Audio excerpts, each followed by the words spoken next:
In the early decades of the 20th century, to hear a doctor utter a single word was a life altering sentence. Tuberculosis, known simply as consumption or the White Plague. It was an invisible thief. It didn't just steal a person's health, it stole their place in society. Because it was highly contagious and entirely incurable at the time, those infected became instant outcasts, stripped away from their families, their jobs, and their homes. Before modern medicine, there was no cure. There was only isolation. Deep in the woods of Park County, Indiana, just outside the small town of Rockville, stands a massive, decaying monument to this era of exile. Today, the Indiana State Sanatorium is a sprawling ghost town of red brick and shattered windows, slowly being swallowed by the Midwestern forest. To paranormal investigators, it's a labyrinth of echoes and shadow figures. But to the thousands of souls who passed through its doors, it was a place of deep, profound loneliness. A facility born out of medical desperation that eventually collapsed under the weight of neglect and institutional decay. This is the true history of the Indiana State Sanatorium. And the unsettling reality of this place didn't begin with ghosts, it began with the quiet terror of being forgotten. To understand why this facility exists, we have to look back to 1907. The state of Indiana was facing an absolute crisis. Thousands of citizens were dying annually of tuberculosis. Because the disease is highly contagious, spreading through microscopic droplets in the air, the state needed a way to quarantine the infected away from the general population. The General Assembly purchased 504 acres of isolated farmland along the Big Raccoon Creek in Rockville. The philosophy of an era dictated that only known treatments for tuberculosis were absolute bed rest, a hypercaloric diet, and constant exposure to pure, fresh air. When the Indiana State Tuberculosis Hospital officially opened on April 1st, 1911, it was hailed as a state-of-the-art marvel. It wasn't designed to be a traditional hospital. It was built as a self-sustaining colony. It had its own coal-fired power plant, its own water treatment system, dairy farm, greenhouse, and orchard. Patients who were healthy enough were expected to work the fields, tending to the very food they would eat. But the architecture hid a darker reality. The early wards were built with massive, uninsulated, screened porches known as shacks. The prevailing medical theory held that cold air shocked the lungs into fighting the bacteria. Imagine being a patient here in the dead of an Indiana winter in 1918. The temperature drops well below zero because of the fresh air mandate. The windows in the patient wards are pinned wide open, or the patients are kept on open-air sleeping porches. History logs show that patients would wake up with their blankets completely covered in a layer of freshly drifted snow. Thick ice would form in the water pitchers sitting right next to their beds. Hypothermia was a constant threat, layered on top of an already terminal respiratory illness. Patients were weighed down by 5 or 6 heavy woolen blankets, unable to move, shivering for hours in the dark, listening to the synchronized chorus of dozens of other patients coughing in the night. The cold is a physical weight. It sits on your chest alongside the sickness. My fingers are too stiff to hold the pen for too long. Across the room, Miller didn't wake up this morning. They wheeled him out before breakfast, his sheet frozen over his face like a board. We don't ask questions, we just look at the snow. The diet was equally grueling. Patients were subjected to force feeding to counteract the severe weight loss caused by consumption. They were forced to consume massive quantities of raw eggs and fresh milk straight from the sanatorium's dairy farm, sometimes up to 3 dozen eggs and several quarts of milk a day. If a patient's stomach rebelled, they were often punished or force-fed through tubes, viewed as uncooperative in their own survival.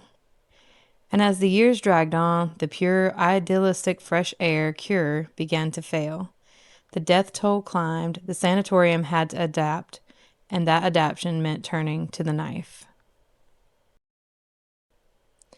By the 1930s and 40s, the fresh air and milk approach was largely recognized as insufficient for advanced cases. The medical staff at Indiana State Sanatorium turned to radical, invasive thoracic surgeries.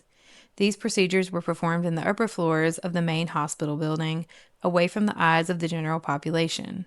but the screams often traveled through the ventilation shafts. One of the most common procedures was the artificial pneumothorax. Doctors would intentionally collapse a patient's infected lung by pumping nitrogen gas or air directly into the pleural cavity surrounding the lung. The theory was that resting the lung would allow the tuberculosis lesions to heal. Patients had to undergo this agonizing procedure every few weeks for years, experiencing the terrifying sensation of suffocating on one half of their chest while awake under rudimentary local anesthesia. If that failed, they turned to thoracoplasty. This was a brutal, disfiguring surgery reserved for the most desperate cases. Surgeons would cut deep into the patient's back and literally saw out anywhere from 5 to 11 ribs. Without the structural support of the rib cage, the chest wall would permanently collapse inward, compressing the diseased lung beneath it forever. The true tragedy of the Indiana State Sanatorium lies in the sheer volume of forgotten lives. Over the course of its run as a tuberculosis hospital, thousands of people died here. Because of the stigma surrounding tuberculosis, many believed it was a curse or a sign of moral filth. Families frequently abandoned their sick relatives. When a patient died, their body wasn't always sent home. The sanatorium operated its own hidden cemetery on the property.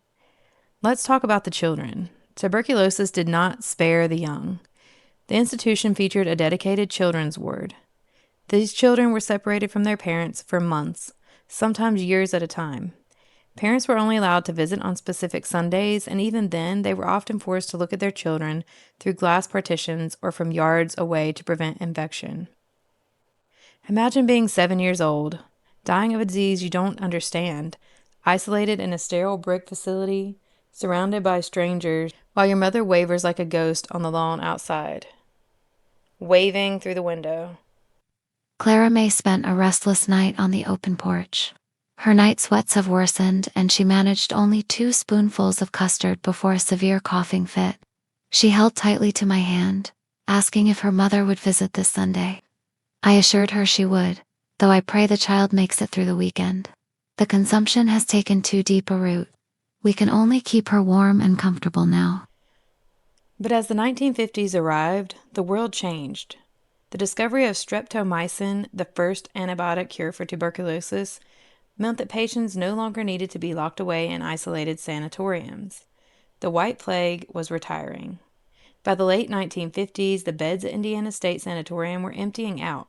The state had a massive, sprawling facility and no more tuberculosis patients to fill it. So they changed the sign on the door, and that is when the history of the sanatorium shifted from a tragic medical necessity into a house of administrative horrors. In 1965, the state officially closed the tuberculosis sanatorium, but the buildings didn't stay empty for long. The property was transitioned into the Lee Allen Bryant Mental Health Center, a private nursing home and psychiatric facility that took in wards of the state, geriatric patients with severe dementia, and individuals suffering from profound mental illnesses. If the tuberculosis era was marked by tragic lack of medical knowledge, the mental health era was defined by systematic neglect, understaffing, and horrific violence. The facility was deeply isolated, buried miles out in the country. The isolation allowed a culture of abuse to fester among the underpaid, undertrained staff. Patients were routinely subjected to chemical restraints, over-medicated into chemical lobotomies just to make them easier to manage for a skeleton crew shift. Physical abuse was rampant. Wards were overcrowded. Patients who exhibited violent tendencies were housed alongside frail, elderly patients who could not defend themselves. The despair inside these brick walls drove many to the ultimate end. The history of the Lee Allen Bryant era is punctuated by a string of documented suicides that the administration desperately tried to downplay or cover up to preserve their state funding. Patients, left unmonitored for hours due to severe understaffing, found fatal exits. Several patients hanged themselves in the deep recesses of the basement or within their own closets using bed sheets. One of the most horrific documented cases involved a male patient who managed to slip away from his ward undetected. He made his way into the massive, labyrinthine underground utility tunnels, a network of concrete passages that carried steam pipes and electrical lines between all the buildings on the property. He traveled deep into the pitch-dark tunnels, far from the reach of the staff, and hung himself from an overhead steam pipe. It was days before the staff found him, guided only by the smell of decay venting up through the floorboards of the main ward. But the darkness reached its peak when neglect turned into outright murder. Because violent psychiatric patients were improperly classified and mixed with vulnerable populations, the corridors became incredibly dangerous. The most notorious incident occurred in the late 1980s. A severely psychotic patient who had repeatedly exhibited warning signs of extreme violence was left completely unsupervised on a mixed ward. In a state of profound delusion, the patient attacked an elderly, bedridden resident. The attack was brutal, unprovoked, and prolonged. The elderly victim was beaten and strangled to death in their own bed. When investigators looked into the homicide, they uncovered a systemic nightmare. The night staff had been asleep, and logs had been forged to show hourly checks that actually never occurred. This wasn't an isolated incident. State inspection reports from the 1990s paint a terrifying picture of the Lee Allen Bryant Center. They document patients found wandering miles away along the state highway in the middle of winter, wearing nothing but thin gowns. They document unexplained fractures, severe bed sores that rotted down to the bone, and patients choking to death on their own food because there were no aides present in the dining halls to assist them. By the dawn of the 21st century, the state of Indiana could no longer turn a blind eye to the horrors occurring in Rockville. The facility was hemorrhaging money, violating basic human rights codes, and failing almost every safety inspection against it. The death blow came in 2011, exactly 100 years after the facility first opened its doors as a hopeful beacon against tuberculosis. Following a series of scathing state reports detailing critical safety hazards, structural collapse of the older buildings, and continued patient neglect, the facility's licensing was revoked, the funding was pulled. The evacuation was swift, chaotic, and messy. The remaining patients were hurriedly transferred to other state facilities across Indiana. Because the closure happened so quickly, the staff simply walked away, leaving the history of the building trapped inside. When the doors were finally locked, they left behind rows of medical files detailing the intimate suffering of thousands of patients. They left behind vintage medical equipment, operational beds, restraint chairs, clothing, and half-eaten personal items. It was as if a siren had gone off and humanity had simply vanished from the face of the property. Now we're going to talk a little bit about some of the stories, patient stories, and the workers and their stories, and then we'll go into detail about the different areas and what we explored.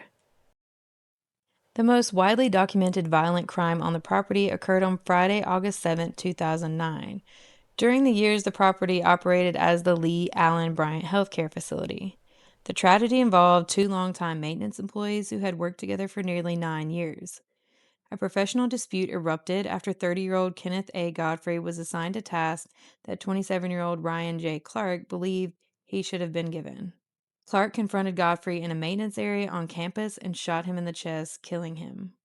Clark then walked over to a boiler room located in a separate building on the property and turned the gun on himself, dying from a self-issued gunshot wound to the head.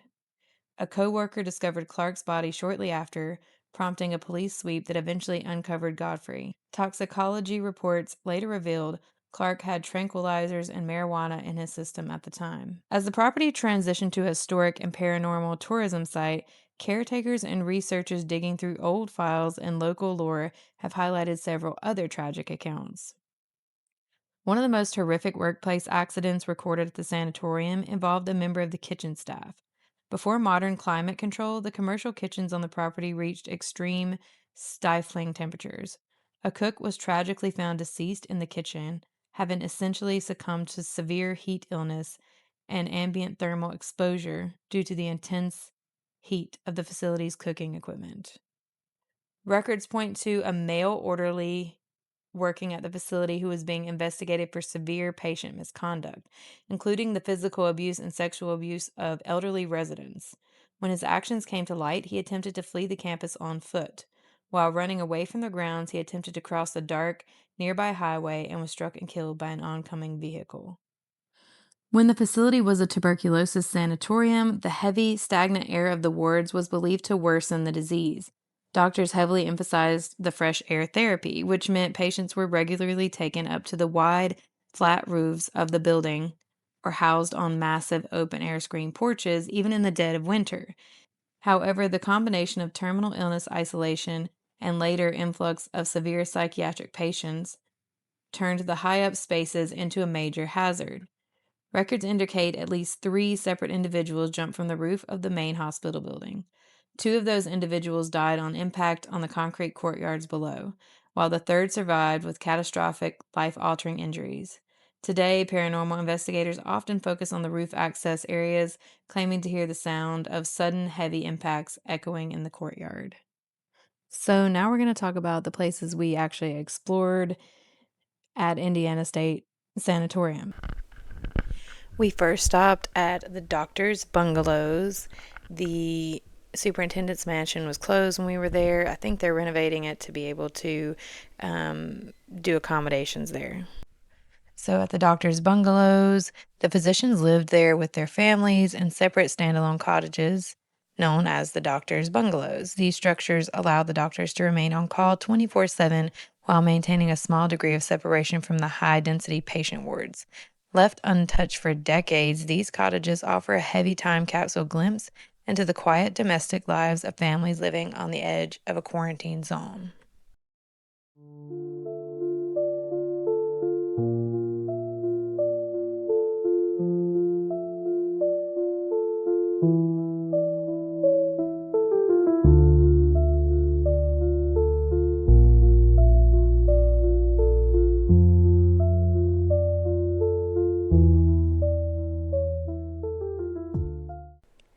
Next, we visited the original tuberculosis hospital that was built in 1908.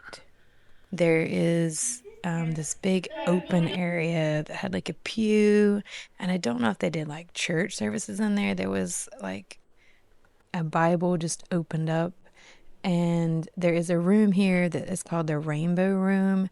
I couldn't quite figure out what that was either. Online it says that maybe kids that lived in this building played in there and something like that, so maybe they wanted to make it look more kid friendly. I have no idea. It's like a rainbow and a little pot of gold at the end. But there are so many rooms and floors to explore in this building alone. We didn't actually get to do everything. We did as much as we could.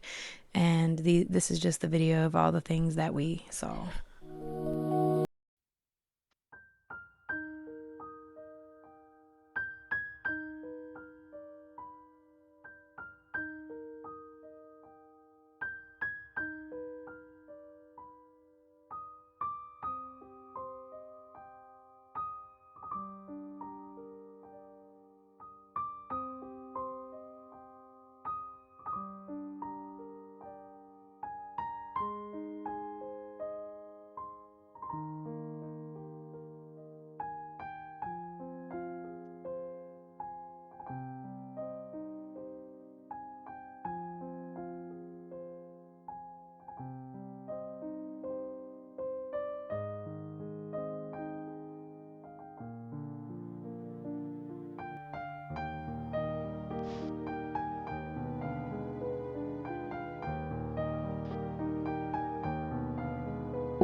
The next building was the Lee Allen Bryant Healthcare Center, which was the psychiatric hospital and later added on the nursing home, and I believe the children's building was here as well. We were told that on the 5th floor is where the most dangerous and violent psychiatric patients were kept.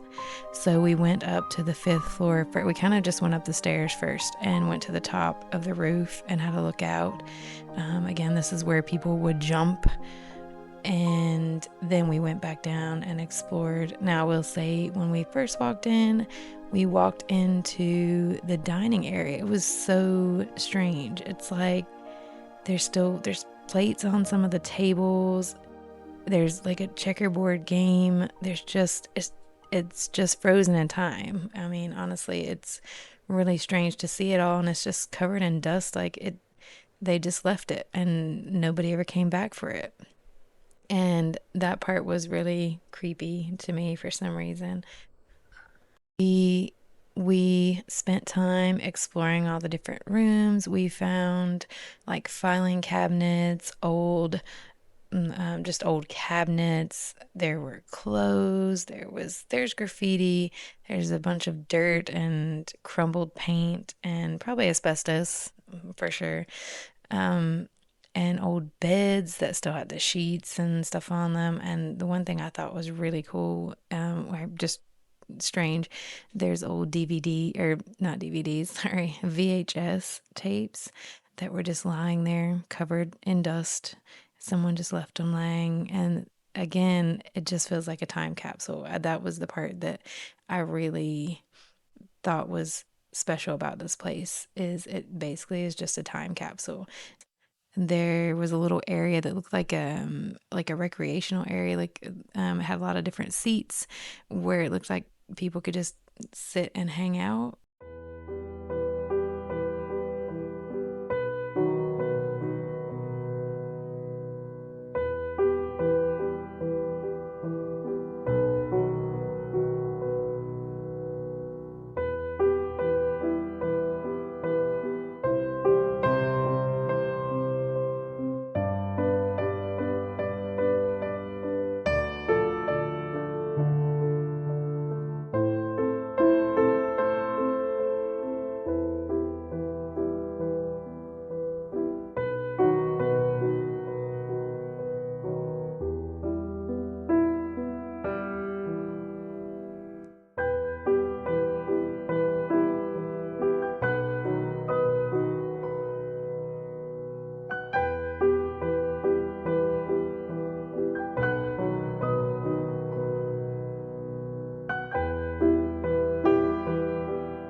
There was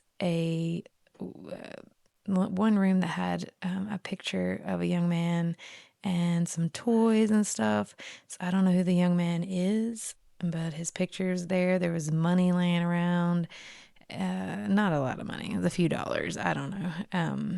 There was a book about diabetes just laying around. It was a surreal experience. Again, it just felt like we stepped back in time. Then we headed down the ramp into the kitchen area. My kids were a little bit scared if it was darker down here. The kitchen area, and then over and across to the nursing home area, and the nurses station and all of that was in this area.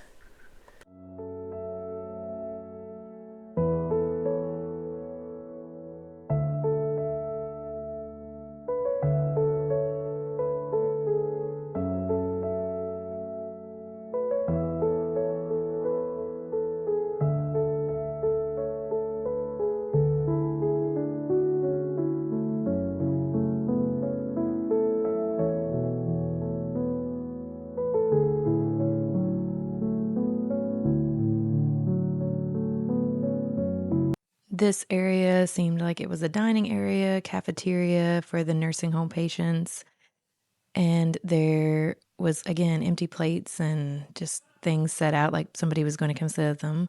And then there was another area that looked like it had books and it had a shelf with books and toys and stuff. I don't know if this was like a visiting area for the patients to visit with their family. I'm not really sure because I don't think there was a kids area in this part.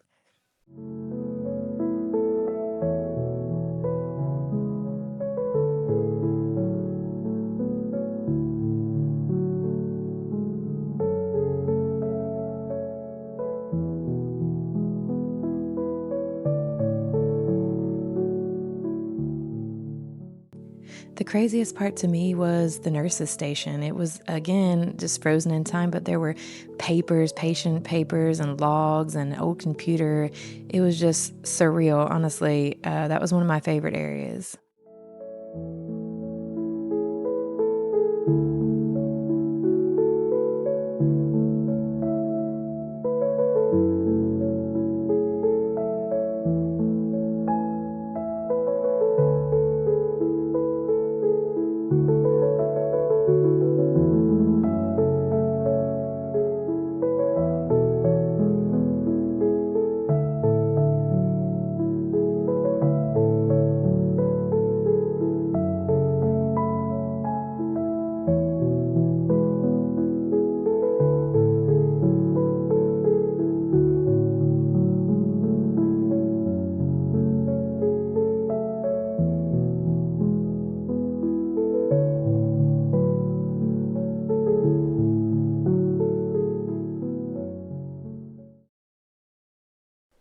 You can also go inside of the power plant and explore in there and the water tower. You can go, I think you can climb up to the water tower. We just didn't have time this day.